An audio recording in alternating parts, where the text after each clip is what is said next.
Kumpletuhin natin itong sentence, Okay, ha? Teta, ikaw naman. Ako ay isang artista sa umaga, pero blank sa gabi. Isa akong ama pagdating ng gabi. Kung di nyo na tinatanong, may anak din ako. Actually, misis ko to eh.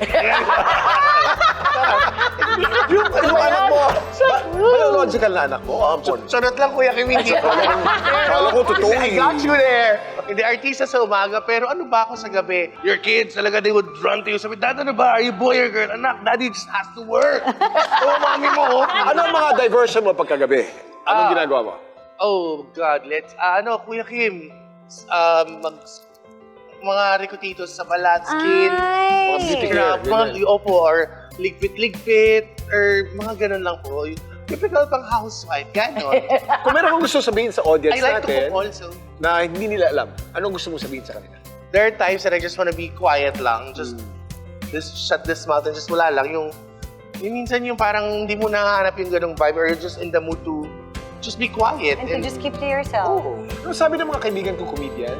Sa lahat ng larangan ng pag-artista, pinakamahirap daw maging comic.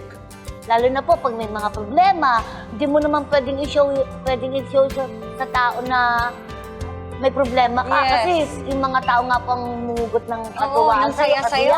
Ikaw ang dapat na nagbibigay. Kinikip lang po namin. Then, pagkatapos po ng show, doon namin na ilalabas. If you show them that sad or like, ba't ko umiiyak? Parang, wala ba akong karapatang umiyak or alam mo malungkot? So, it's a little hard. So ngayon parang I decided na it's a lot better now for me to, maging sexy star na lang muna. Wala akong talaga.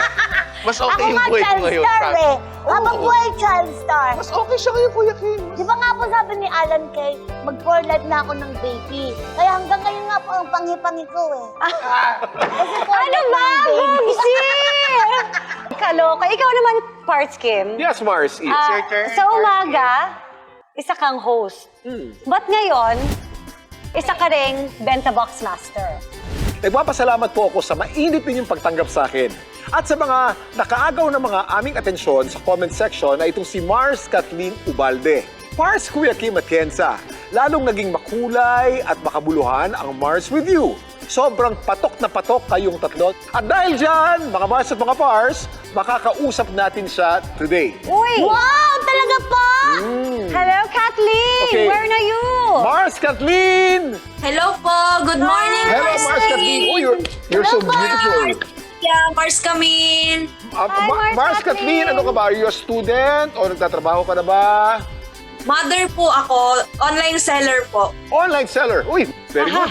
Ano po, mga pagkain po, nagluluto po ako ng mga pagkain. Kathleen, nandito tayo. Meron tayong mga bento box, no? May laman itong 1,000 pesos na load. Wow! Merong cellphone Wow!